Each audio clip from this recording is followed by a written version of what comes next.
Yo YouTube, what's going on? Today we are taking a look at my casual virtual world deck profile. If you want to know what I mean with casual, take a look in the description where I explain it pretty decently. First of all, quick explanation about the virtual world effects, since they all have one part of the effects in common. Every virtual world monster have the possibility to special summon themselves by titling an open virtual world card and milling a different type from a deck. So if you tile a monster with this effect, you have to mill a spell or trap. If you tile a spell, you have to mill a monster or trap. If you tile a trap, you have to mill a monster or spell. So let's get straight into the deck profile, and we're starting off with 3 copies of Virtual World Kirin, Lily. Virtual World is one of those decks which actually enjoys playing with their own cards instead of relying on extenders from different archetypes, so there's basically no reason to not play 3 or at least 2 of every Virtual World monster. Lily's effect to both mill when he's special summoned and when the special summon is actually successful is pretty decent. You like to get your virtual world cards into the grave for the perfect setup, and by milling 2 cards you easily achieve that. Next we have 3 copies of Virtual World Otohime Toto. This card is basically a free normal summon, since you can normal summon it when you have no monsters on the field or all of your monsters are worm or psychic type, which all of your virtual monsters are. This card is one of the exceptions, which doesn't share the same effect of the other virtual monsters to special summon themselves. Instead, it has the possibility to special summon it as a tuner from the graveyard instead, by discarding a worm or psychic type monster.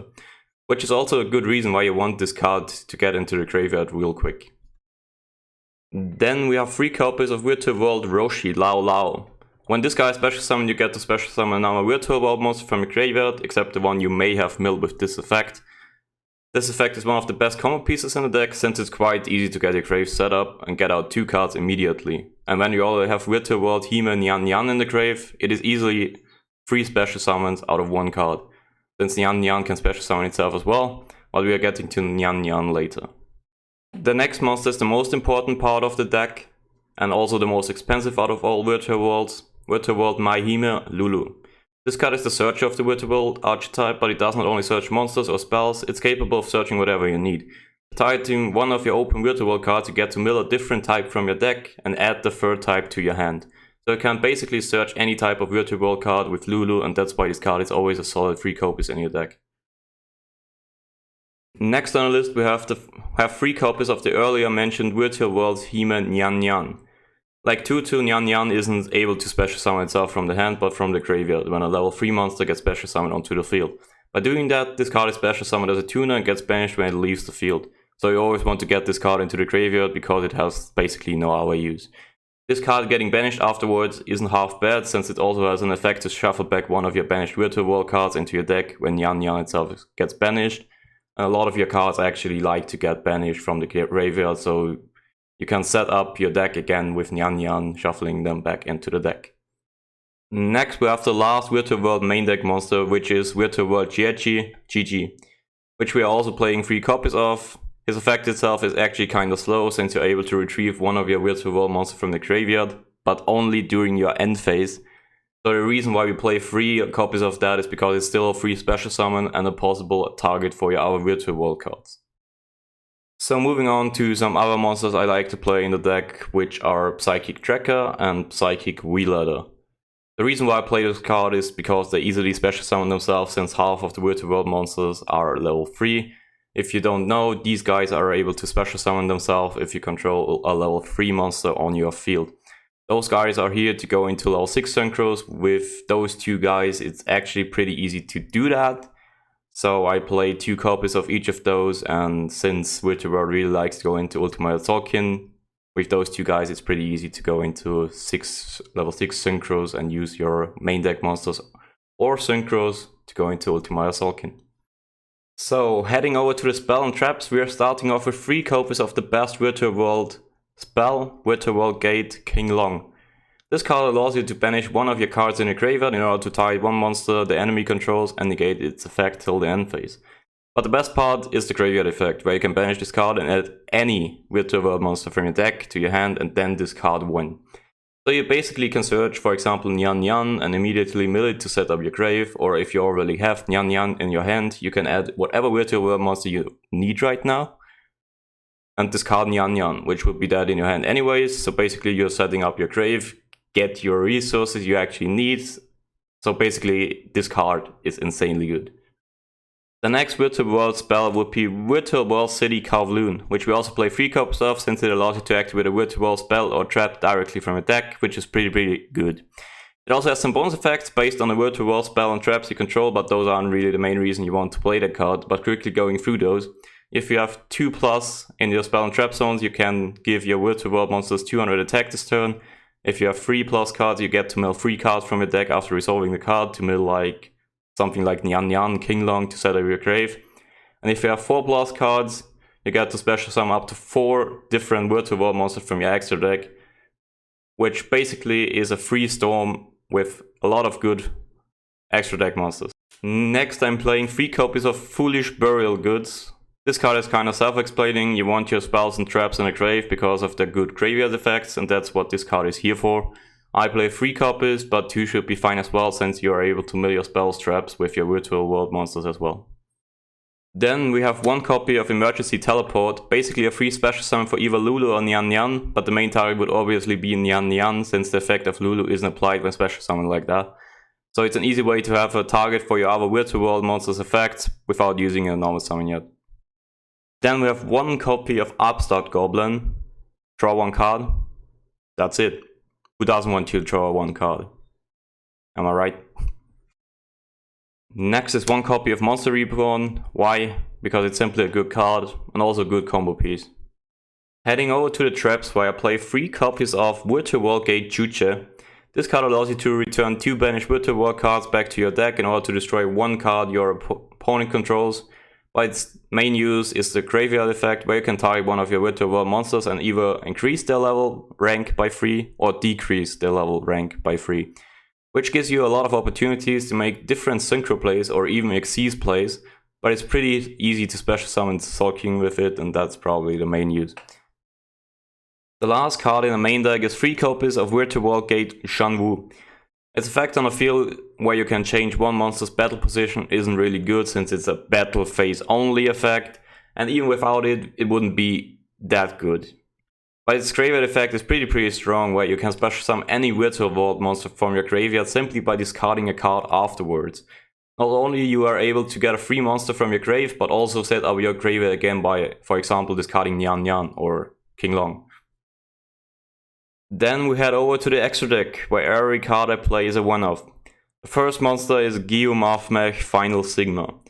This card is pretty strong, quite easy to bring out, since you have the access of 3 level 6 monsters, where one of them is a tuner, and can also bring someone back from the grave.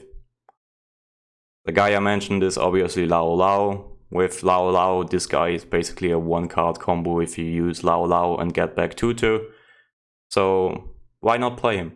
But before going into Sigma, you want to use those level 6 monsters for Ultimate Tzolk'in. Virtual World is basically Ultimate Tzolk'in Turbo. Because of those level 6 monsters, you can spam easily onto the field, and also the possibility to change the levels by banishing Yugioh from your graveyard. So you always want to go for Ultimate Tzolk'in if there is actually no way or no use, which I don't think there will ever be, because a free Crystal Wing afterwards is always a good decision to make. So if you have the possibility, always go into Ultimate Tzolk'in. With the use of Ultimate Tzolk'in, like I just said, we also play 1 copy of Crystal Wing Synchro Dragon, which is by far the best target for the Ultimate Tzolk'in effect, and that's why he is in here as well. Next we have 1 copy of Virtual World Kyuubi Shenzhen. This card is basically a never-ending recycling floodgate, since every card which leaves the field gets banished instead, and when a monster of you attacks, you get to move one of those monsters back to your graveyard. Since banishing can interrupt a lot of enemy decks, it's the best choice to go for when doing a level 9 synchro play. Also, this card is able to special summon itself from the graveyard by banishing 2 from the graveyard with different original types and attributes, as all of your monsters are Wind Psychic or Earth Worm. That's quite easy to achieve. Then we have 1 copy of Trishula, Dragon of the Ice Barrier, which would be another option for a level 9 synchro to go into. Banish 3 cards is always a good effect to choose from, and since it's quite easy to bring out, it's easy spot in my extra deck as well. The next extra deck monster would be 1 copy of Cloud Castle. It's only here to get one of your level 9 synchros back and go into level 9 Xyz. With VFD banned, it's kinda not that good anymore, but I still like to play it since you can get back your Shenzhen twice in 1 turn by his own effect and through Cloud Castle. For the level 6 Synchros, I play 1 copy of Stardust Charge Warrior and 1 copy of Coral Dragon.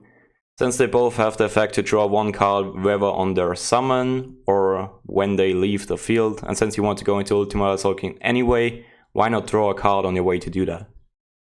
I also play 1 copy of Virtual World Beast Yugioh, but that's only because I want to play all of their extra deck monsters at least once. But it could be a possible staller with his effect where you can't be destroyed by battle or cards when having 2 or more monsters in your graveyard with the same original type and attribute. So, heading over to the XC monsters, we start by 1 copy of Virtual World Shell Jaja and 1 copy of Virtual World Dragon Long Long, since I wanted to play all of these, like mentioned before. Long Long is actually a pretty decent choice since its effect basically prevents your enemy from using specific hand traps. Its effect says that you can negate 1 effect of a monster which attribute isn't on the enemy's field. Ash Blossom, for example, would be fire type, and it's most likely that your enemy doesn't control a fire type, except he's playing Salamangreat or something like that. Then we have 1 copy of Virtual World Phoenix Fan. This one is actually pretty decent, since it provides the possibility to banish 2 cards from your opponent, 1 on the field and 1 in the grave. So it's almost a XC version of Trishula, which ain't bad.